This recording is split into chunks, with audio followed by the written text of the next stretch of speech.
Bakunzi ba Salocom TV1 kaze mu kiganiro Rhapsodie de Realites muzokwama mukurikirana ku munsi ku mbuga zose za Salocom TV1.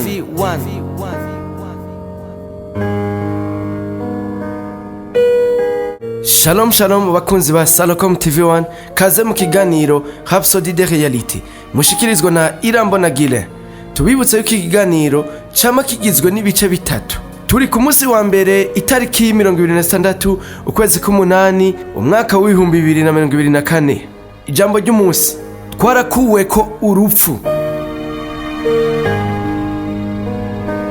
Reka dusome mu gitabo ca kabiri Paulo yandikiye Timoteyo igice ca mbere umurongo wa 10 havuga ngo uravye mu gace ka kabiri B yahinduye urupfu ubusa ubugingo no kutagifa akabiserurisha ubutumwa bwiza. Aha Bibiliya yerekana ko mu bihe vya kera abantu baramba cyane ibihe vyo kubaho vyarenga imyaka 900.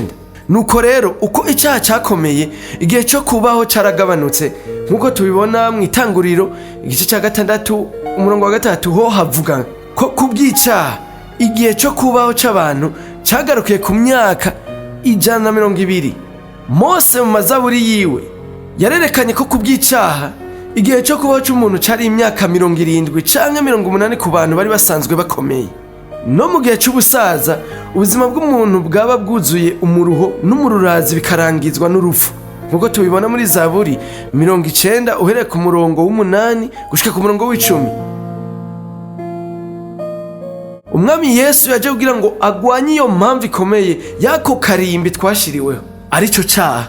Kubw'ikimazi ciwe yashizeho agakiza ku caha kandi atanga ubuzima budahera. Ubuzima budahera harimo ukudafa. Igihe muvutse bushasha muba mwavuye mu rupfu mushitse mu bugingo nkuko tubibona muri Yohana igice ca 5 umurongo wa 24. Mwibuka ivyo twasomye mu vyanditswe twatanguriyeko havuga ko Yesu yakuyeho urupfu acashiraho ubugingo no kudafa. Gukuraho bisigura gufuta canke guheba. Umwami Yesu rero yarakuyeho urupfu yararufuse kandi acaduha ubugingo buri hejuru y'urupfu, ubugingo budashobora gutegwa n'urupfu. Ubu murashobora gutahura impamvu Bibiliya ivuga mu cete ca mbere Paulo yandikiye abikorinto igice ca 15 umurongo wa 55 warupfuwe intsinzi yawe iri hehe? Warupfuwe uruboyi rwawe ruri hehe? Imana ubwayo yarerekanye ko urupfu ataruboyi atani intsinzi igihe yamara iminsi 3 mumva yagarutse nk'umunyentsinzi ku buzima. Ni kuki none abakristo bapfa? Iki ni ikintu umuntu wese ashobora kwiyumvira. Kuri benshi ni ingaruka yo kutamenya nkuko tubibona muri Zaburi igice ca 82 duhere ku murongo wa 5 gushika ku murongo w'7. Ikindi mwomenya ni ivyiyumviro n'ubwoba bw'urupfu biba mu mitima y'abantu. Tuzokwiga gose ku bwoba bw'urupfu mu vyigwa bizoza. Murashobora kubaza Pastor Chris, muriko muravuga ko tudakwiye gupfa?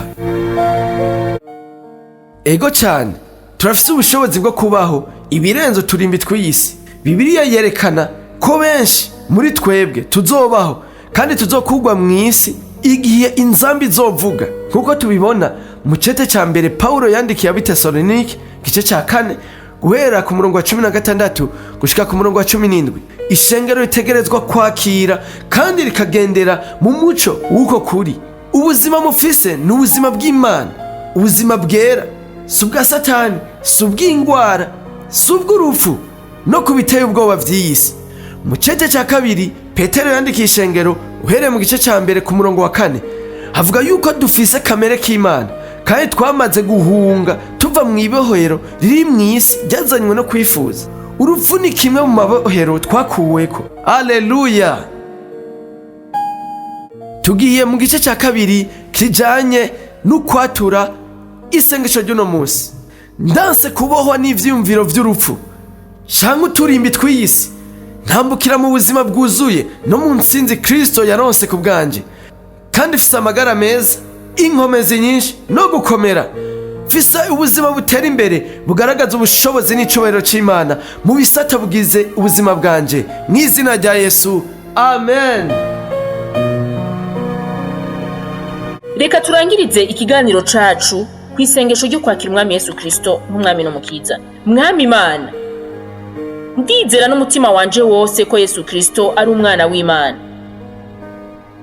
Ndemera ko yapfuye ku bwanje kandi ko Imana yamuzuye mu bapfuye. Ndemera ko ari muzima, ndatuje akanwa kanje ko Yesu Kristo ari umwami n'umukiza w'ubuzima bwanje kuva uyu munsi. Urakoze mwami wanje Yesu gukiza umushaha wanje. Ubu ncitse icaremwe gisha.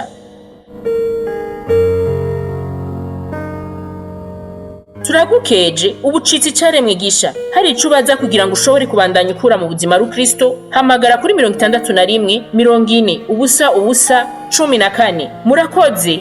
Naho ku munsi w'ejo mugira umunsi mwiza.